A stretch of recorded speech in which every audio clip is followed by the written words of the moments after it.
Okay, let's just dive right into this. Everything changed in a matter of seconds the moment the Las Vegas Raiders went on the clock in the 2026 NFL Draft.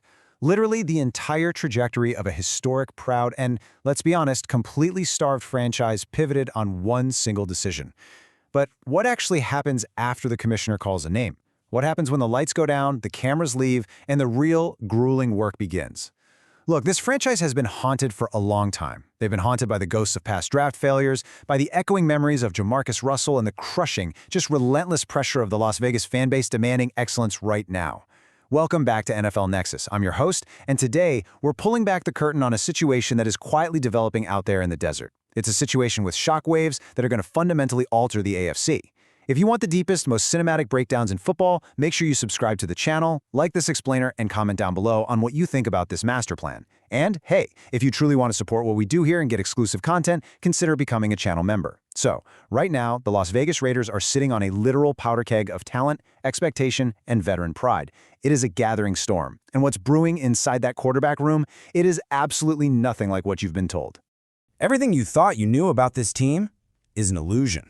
The mainstream media narrative has been incredibly simple, almost dangerously simple, honestly, since the offseason began. If you turn on the morning debate shows, you know exactly what I'm talking about.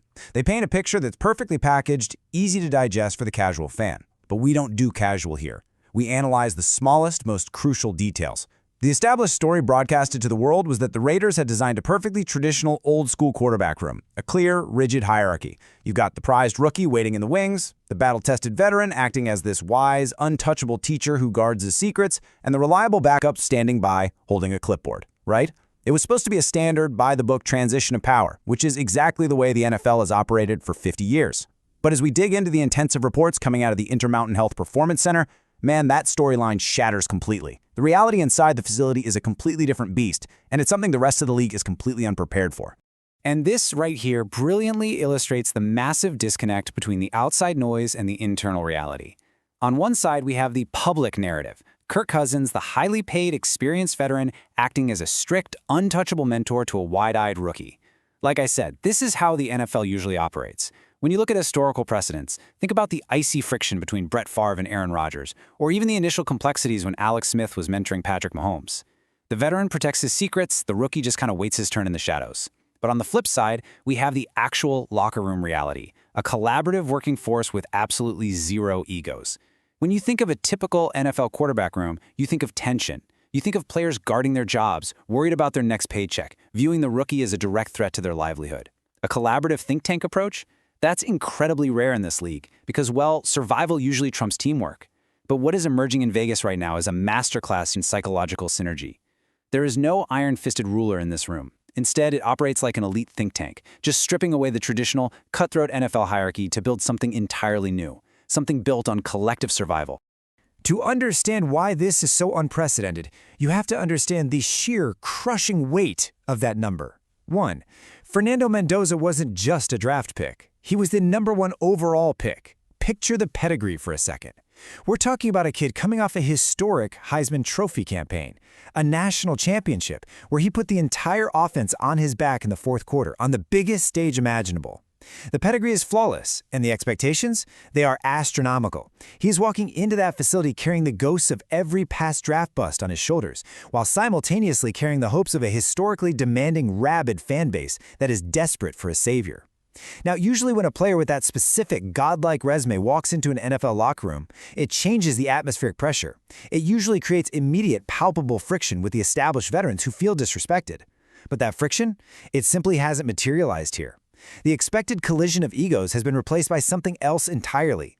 Listen carefully to the words of Kirk Cousins himself. He said, "I think to say I'm mentoring them is a bit of a reach, probably more of a narrative than it is the truth." Let that sink in. So the crucial point is right here. Cousins brilliantly illustrates a shocking lack of veteran ego. Think about the pride most quarterbacks have in this league. Think about how fiercely they protect their status as the alpha in the room. This is a man who has made hundreds of millions of dollars in guaranteed money, thrown for tens of thousands of yards, and commanded huddles for over a decade. For a veteran with his level of experience, his contract history, and his elite production to openly admit that the mentor label is essentially a media fabrication, it's completely unheard of. He is willingly tearing down the pedestal the media placed him on, refusing to play the part of the untouchable king. But the quote doesn't stop there. Cousins continues, saying, "They're pretty good players, pretty experienced. I'm learning a lot from them too, and asking questions to them." This is the twist that nobody saw coming. The 13-year veteran, the guy brought in specifically to stabilize the franchise, is flat out admitting that he is asking questions of the rookies and younger players. He is completely flipping the established NFL hierarchy upside down. And it's not just Mendoza. He acknowledges Aiden O'Connell's significant starting experience over the last few years, too. Remember, O'Connell isn't just a camp body. He has actual NFL starts. He has thrown meaningful passes in clutch divisional games, and he has checked his ego at the door as well. Cousins isn't just tolerating these younger players. He is actively utilizing a three-man synergy to make himself better. It's an environment of total vulnerability, which is, honestly, the rarest commodity in professional football. Now notice this hyper-specific detail that proves this isn't just some PR speak. During minicamp, it was revealed that Cousins specifically wants Fernando Mendoza to teach him his patented back shoulder fade. Think about the magnitude of that tiny detail for a minute. The back shoulder fade is arguably the most difficult throw in professional football. It requires pinpoint precision, perfect trajectory, and the ability to instantly read the cornerback's hips in a fraction of a second, placing the ball exactly where only the receiver can adjust to it. You have a seasoned Pro Bowler pulling aside a rookie who hasn't played a single professional snap, asking him for mechanical advice on how to execute this lethal throw. This proves how fiercely collaborative this quarterback room really is. It's not about pride, it's about absolute perfection. If a 22-year-old rookie throws a specific route better than the veteran wants to learn it, tear it down, and rebuild his own mechanics. That is the actual definition of a zero-ego environment. This brings us to the core operating principles of the Raiders' QB room philosophy. First, no single leader. They operate as a unified front, giving each other perspective and another set of eyes on every single rep. Second, a constant feedback loop. It's just this relentless exchange of information between Cousins, Mendoza, and O'Connell. And third, perhaps the most telling detail of all, evening group preparation over working in solo silos. Picture this in your head. It's late at night. The facility parking lot is completely empty. While the rest of the league sleeps, the glow of the film room screen illuminates the faces of three quarterbacks drinking stale coffee, meticulously dissecting coverages, pointing out safety rotations, and testing each other on protections. They aren't retreating to their individual corners or massive mansions to protect their own interests. They are surviving the brutal, exhausting, high-stakes grind of an NFL season as a collective unit. But, this incredibly healthy dynamic raises a massive looming question. What happens when the chosen franchise savior starts at the absolute bottom? Right now, as it stands in the brutal reality of the NFL depth chart, the #1 overall pick is QB3. He is sitting directly behind Kirk Cousins and Aiden O'Connell. For a lot of highly touted rookies, this demotion, this reality check, could inflict a massive psychological toll. We've seen this exact story before, right? First overall picks pouts, they call their agents, they leak frustration to the media, and it breeds a toxic resentment that fractures the locker room. It literally poisons the well before the season even begins. When you're told you're the king your entire life, and suddenly you're holding the bags, well, it breaks most players. Instead, it has ignited a terrifying level of dedication. To understand the scale of Mendoza's drive, you have to measure it against the absolute gold standard of Raiders culture. On one hand, you have the veteran standard, Max Crosby. Crosby is legendary for a work ethic that frankly borders on the insane. He is the guy who is first in the building at 4 a.m., undergoing extreme, agonizing rehab routines, screaming in the rain during practice, setting a terrifying vocal baseline for the entire roster. He is the heartbeat of this franchise. On the other hand, you have the rookie fire, Fernando Mendoza. According to reports from the coaching staff, Mendoza isn't just adjusting to the NFL. He's actively attempting to match Crosby's exact psychotic level of intensity. He sees what the pinnacle of hard work looks like in that building, and he's mirroring it step for step, rep for rep, entirely unfazed by his spot on the depth chart. He lives here. Those 3 words, spoken by assistant head coach Mike McCoy, carry an incredibly heavy impact. He lives here. It's not a metaphor, guys. McCoy detailed how Mendoza has a burning desire to be great, doing everything he possibly can to master the system. Lean into the juxtaposition here for a second. Just outside the doors of that facility is the glamorous Las Vegas Strip. Neon lights, billionaires, endless distractions, and the intoxicating allure of off-season wealth. But inside, it's a monastic, brutal, sterile dedication. While other rookies are out enjoying their signing bonuses, Mendoza is practically sleeping in the Intermountain Health Performance Center. It showcases a relentless, almost obsessive dedication to his craft, just completely shutting out the noise of the desert entirely. Let's break down exactly what McCoy is seeing when the cameras are off. This is Mendoza's solo grind. While others rest, Mendoza's on the practice field taking extra drops. He's standing alone in the pocket, running through invisible progressions. And I want to be clear, this isn't just shadow boxing. He is visualizing a Mike linebacker dropping deep into a Tampa 2 shell. He is adjusting his footwork to slide away from a phantom edge rusher, calculating the exact rotation of an imaginary free safety, and releasing the ball with absolute conviction to a receiver who isn't even there.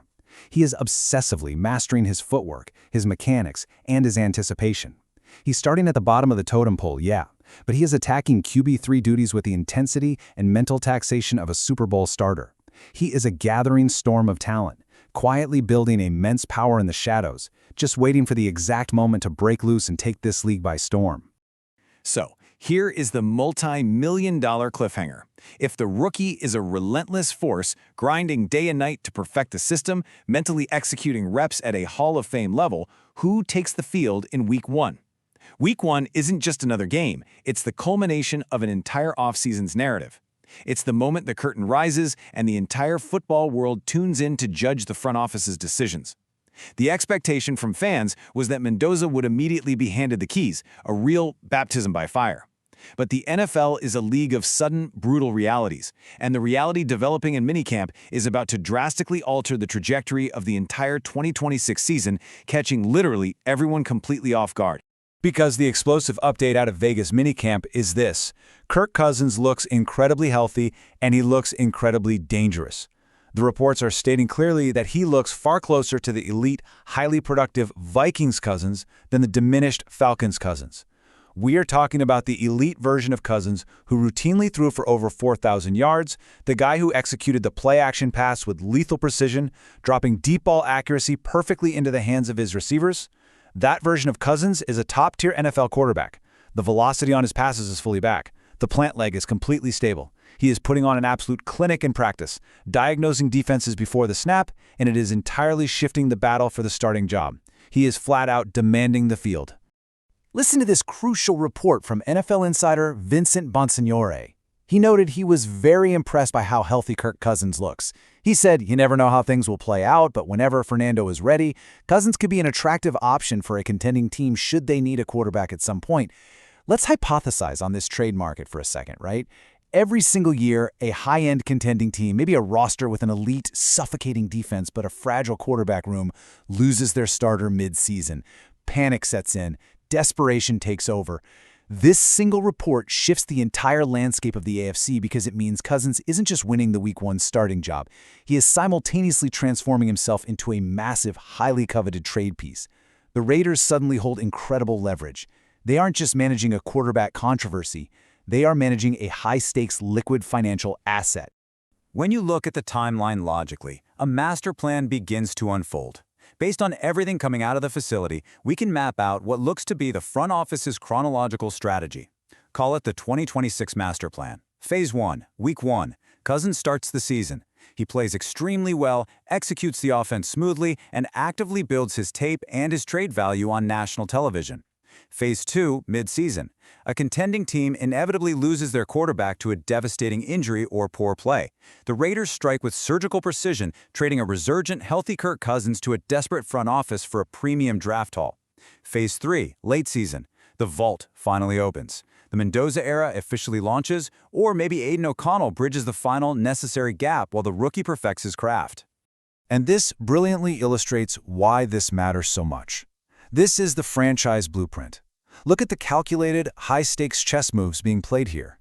This level of patience is astonishingly rare in the modern win-now NFL, where front offices usually panic and throw rookies to the wolves just to save their own jobs. Step 1. You protect your most valuable asset. You let the number 1 pick learn without the crushing pressure of immediate failure. You let him master the back shoulder fade in the shadows. Step 2. You maximize the veteran's trade value. Step 3. You acquire future draft assets mid-season, actively speeding up your championship rebuild while other teams are collapsing.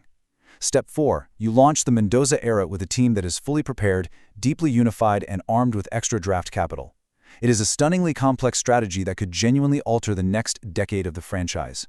Which leaves us with one final, unavoidable question. Is this the smartest, most patient master plan in NFL history, or a delicate balance waiting to shatter at the first sign of regular season adversity. Think about it. One bad hit, one locker room leak, one 3-game losing streak, and this entire, beautifully constructed plan could collapse into total chaos. This story is far from over. In fact, the storm is just beginning. Make sure you're subscribed to NFL Nexus to watch this entire saga play out. Hit that like button on this explainer, comment your thoughts on the Raiders' master plan below, and support our deep dives by becoming a channel member today. I've been your host, and I will see you in the next breakdown.